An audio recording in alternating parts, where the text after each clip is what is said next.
देश की वित्त मंत्री निर्मला सीतारमण ने बजट पेश कर दिया है। इस बार का बजट 2047 के विकसित भारत की तरफ कैसे ले जाएगा, हमारे साथ बात करने के लिए तमाम क्षेत्रों के जानकार लोग मौजूद हैं। शुरुआत मुकेश जी से करते हैं, क्योंकि मुकेश जी फॉरेन इन्वेस्टमेंट पे ज्यादा फोकस रहता है, तो इस बार का बजट कैसे देख रहे हैं?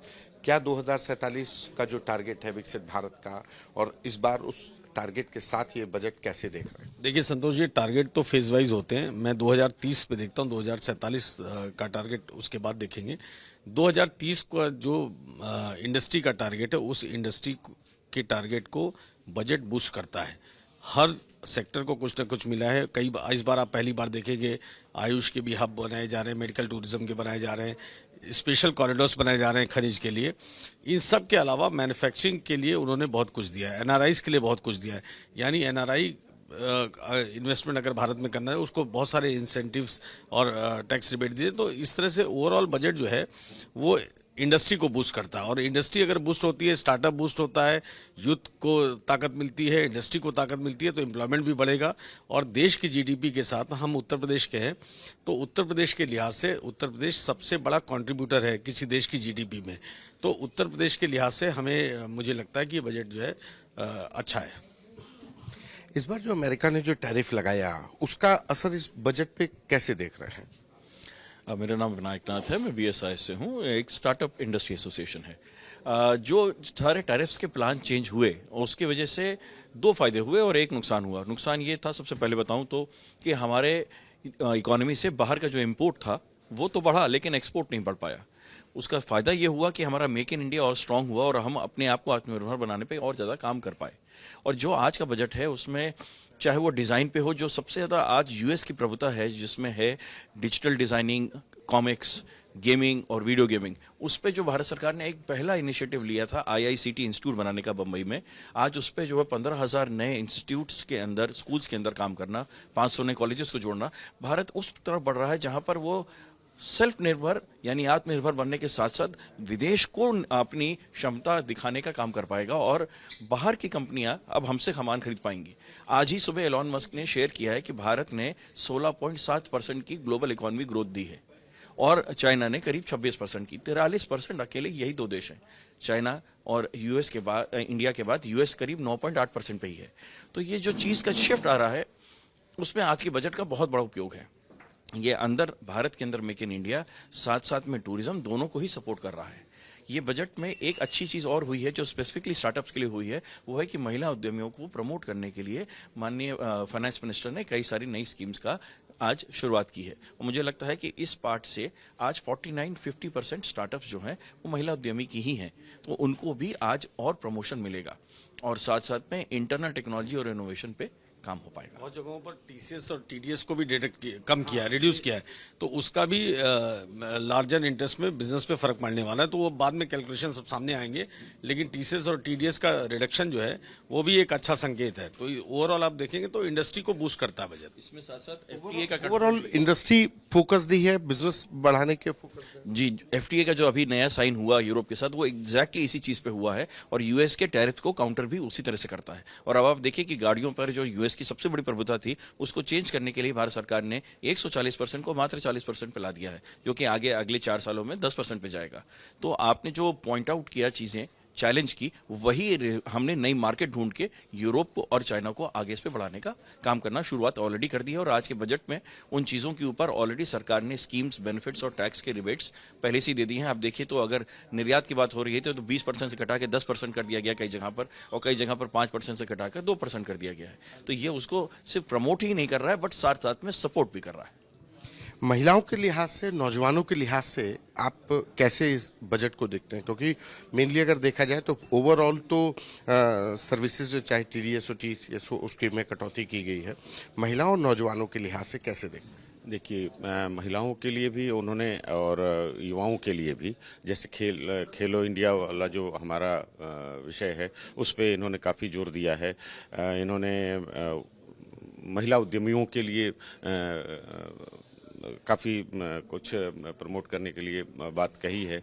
तो दोनों के लिहाज से अगर देखा जाए तो जो युवाओं के लिए अभी सेमीकंडक्टर के फील्ड में आप देखिए या आप हॉस्पिटैलिटी के फील्ड में देखिए तो उसमें बहुत से स्कोप्स हैं।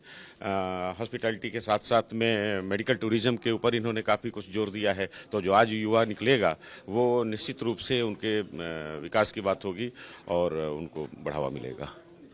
एक सवाल इस बात का भी है कि जो स्टार्टअप्स को लेकर के जो गवर्नमेंट ने इनिशिएट किया है, उस स्टार्टअप से ये कहा जाए कि ईज ऑफ डूइंग बिजनेस को और स्पीड अप किया गया है। मैं अर्पित गुप्ता हूं और एक एज ए चार्टर्ड अकाउंटेंट मैं जब इस बजट को एनालाइज करता हूं तो मैं देखता हूं कि मुख्य जो फाइनेंस मिनिस्टर हैं उन्होंने कोई भी टैक्स स्लैब में कोई भी चेंज की डिक्लेरेशन नहीं दी है। इस बजट के आने से पहले ही गवर्नमेंट की तरफ से एक ऑफिशियल मेमोरेंडम जारी किया गया था जिसमें उन्होंने कहा था कि हम जीएसटी से रिलेटेड इसमें कोई अमेंडमेंट नहीं करने जा रहे हैं क्योंकि कुछ महीने पहले ही ऑलरेडी जीएसटी 2.0 आ चुका है। तो ओवरऑल अगर हम कंजम्पशन बेस्ड इकोनॉमी की तरफ ध्यान दें तो हमारा जो जीएसटी के रेट कट कम होने की वजह से हमारी परचेजिंग पावर बढ़ी है और जो कि विकसित भारत की तरफ एक बड़ा कदम है। जो आपका सवाल है स्टार्टअप्स को लेकर, तो स्टार्टअप्स को लेकर गवर्नमेंट की ऑलरेडी बहुत सारी स्कीम्स पहले से चल रही हैं जिनमें स्टार्टअप्स गवर्नमेंट ग्रांट का बेनिफिट ले सकते हैं, सब्सिडाइज रेट ऑफ इंटरेस्ट पे लोन ले सकते हैं।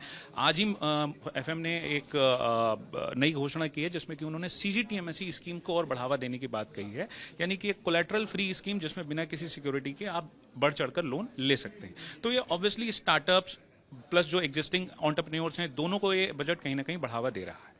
एक सवाल, चूंकि आप चार्टर्ड अकाउंटेंट हैं तो एक आम आदमी जो टैक्स पेयर है उसके लिहाज से आदमी को उम्मीद होती है कि शायद वो जो स्लैब है उसमें कुछ चेंजेस होगा, तो उसके लिए अगर साधारण भाषा में देखें तो एक आम आदमी के लिए टैक्स स्लैब में कोई चेंज नहीं है, लेकिन उसके लिए बेनिफिट कैसे है? देखिए, आम आदमी के लिए अगर हम देखें तो अगर वो आम आदमी सिर्फ टैक्स स्लैब में चेंज होने की वजह से ही बेनिफिट नहीं मिलता है। अगर कहीं ना कहीं हमारी जेब में जो ट्रांजैक्शन कॉस्ट पड़ने वाली उसके ऊपर सेविंग हो रही तो भी हमारी वो सेविंग कर रहा है। तो आपने देखा होगा हमारे इंडिया में इस टाइम पे सबसे ज़्यादा जो हमारे यूथ हैं वो स्टॉक मार्केट में आज की डेट में काम कर रहे हैं। तो स्टॉक मार्केट में उन्होंने सिक्योरिटी ट्रांजैक्शन टैक्स को घटाया है, जो कि पहले 0.2% होता था उसको घटा के उन्होंने 0.015% कर दिया है, जिसकी वजह से जो ओवरऑल ट्रांजैक्शन कॉस्ट अगर कम हो रही है तो अल्टीमेटली क्या हो रहा है कि आपकी जेब में सेविंग्स बढ़ रही हैं। ठीक है, ऑल्दो उन्होंने कैपिटल गेन टैक्स को कोई चेंज नहीं किया, लेकिन ट्रांजैक्शन कॉस्ट को कम करने की वजह से आपकी सेविंग बढ़ रही है। सवाल मुकेश जी आपसे कि ये जो ईज ऑफ डूइंग बिजनेस की बात हो रही थी कि ईज ऑफ डूइंग बिजनेस, इस बजट से main focus ease of doing business पे ही रखा गया कि हम बिजनेस को बढ़ाएंगे, बिजनेस आसान होगा। तो वैसे भी संतोष जी, बिजनेस का जो पैटर्न है मैं यूपी के परिप्रेक्ष्य में बता दूं आपको, ईज ऑफ डूइंग बिजनेस में यूपी की rank year by year increase कर रही है, ऊपर जा रहा है। तो ईज ऑफ डूइंग बिजनेस अगर स्टेट गवर्नमेंट्स अप्लाई नहीं करेंगी अपने यहाँ, सिंगल विंडो सिस्टम क्लियरेंस नहीं देंगी, रेड कारपेट वेलकम नहीं देंगी इन्वेस्टर्स को, तो उससे उनकी इकॉनमी पे फर्क पड़ेगा, इन्वेस्टर्स आएंगे ही नहीं।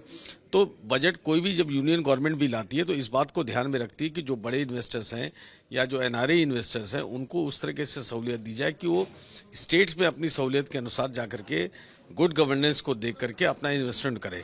वो जब इन्वेस्टमेंट पर्कुलेट होता है स्टेट गवर्नमेंट्स के साथ में तो उसमें एम्प्लॉयमेंट बढ़ता है, उसमें मैन्युफैक्चरिंग यूनिट आप लगाएंगे तो बहुत सारे लोगों को एम्प्लॉयमेंट देंगे, पर कैपिटा इनकम बढ़ती है। तो जो स्टेट गवर्नमेंट्स का टारगेट है वो भी फुलफिल होता है ईज ऑफ डूइंग बिजनेस से। अगर आपने इन्वेस्टर्स को आपने रेड कारपेट नहीं दिया, धक्के खिलाए, तो कोई इन्वेस्टर जब ड्यू डिलिजेंस करता है तो किसी स्टेट में नहीं आता है। तो यूनियन गवर्नमेंट भी जब बजट लाती है, जब सहूलियतें लाती है, तो ओवरऑल बड़े इंडस्ट्रीज को सहूलियत देती है ताकि वो अपना इन्वेस्टमेंट लेकर के आए। इस बार आपने देखा होगा कि एनआरआईज को काफ़ी इंसेंटिवाइज किया गया है। तो एनआरआईज को यानी आप टारगेट कर रहे हैं, उनको सहूलियत दे रहे हैं कि वो बाहर जो उन्होंने कमाया उसको आकर के भारत में अपनी सहूलियत के हिसाब से इन्वेस्ट करें। तो ओवरऑल इंडस्ट्री को ही सपोर्ट करता है बजट। इंडस्ट्री को सपोर्ट करने की जैसे मुकेश जी बात कर रहे थे, तो उत्तर प्रदेश में वन डिस्ट्रिक्ट वन प्रोडक्ट, मतलब हर एक शहर के एक अपने प्रोडक्ट्स हैं। वो जो छोटा कुटीर उद्योग है उसको लेकर के इस बजट को कैसे देखते हैं? मुरादाबाद का पीतल नगरी का है, फिरोजाबाद में कांच का प्रोडक्शन है, तो वो लेकिन एक डिस्ट्रिक्ट के लिए बहुत बैकबोन है वो उस इकोनॉमी का, उस शहर के लिए, उसको कैसे देखते हैं उस लिहाज से? जीआईएस प्रोडक्ट्स पे इसी साल माननीय प्रधानमंत्री ने 2025-26 के वित्त वर्ष में पहले ही बता दिया था कि वो जीआईएस प्रोडक्ट्स के ऊपर काम करेंगे और जीआईएस प्रोडक्ट्स को प्रमोट करने का काम किया जाएगा। और उसमें उत्तर प्रदेश तो ओडीओपी के माध्यम से ऑलरेडी भारत का नंबर 1 स्टेट है। वही चीज़ अगर आप देखें तो आज स्टार्टअप में भी भारत में नंबर 2 पे पहुंच चुका है उत्तर प्रदेश। आज करीब 40,000 प्लस स्टार्टअप्स हैं उत्तर प्रदेश के अंदर। तो जो काम हो रहा है छोटे उद्यमी, स्टार्टअप्स और गृह उद्योग के ऊपर ही हो रहा है। और माननीय योगी जी ने जो एक्चुअल विजन प्लान ग्राउंड पे लाया है, मुझे लगता है 2030 के प्लान में UP will one of be the only states जो अपना $1 ट्रिलियन इकोनॉमी वाला सपना साकार करके दिखा पाएगा।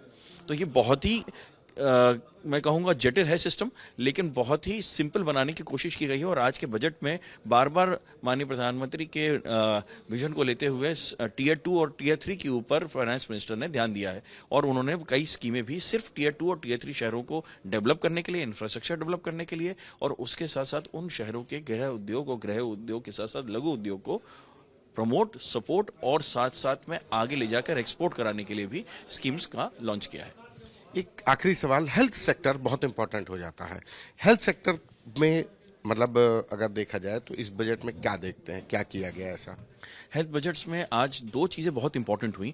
एक, स्किलिंग मिशन के अंदर उन्होंने एएचपीज को काम करने का काम किया और उसको में बजट भी बढ़ाया, साथ में सपोर्ट भी दिया और प्राइवेट सेक्टर के साथ हाइब्रिड प्रोग्राम्स में आईएम्स को भी जोड़ दिया। तो अब हमें मैनेजमेंट स्किल्स सरकार के बेस्ट इंस्टीट्यूट के साथ साथ में सरकार की ग्रांट और फंड और स्कीम्स और doctors and support care workers दोनों के लिए ही सरकार ने नए इंस्टीट्यूट और डेवलपमेंट सेंटर्स का बजट आज मनोनीत किया है। तो ये अच्छी चीज़ हुई।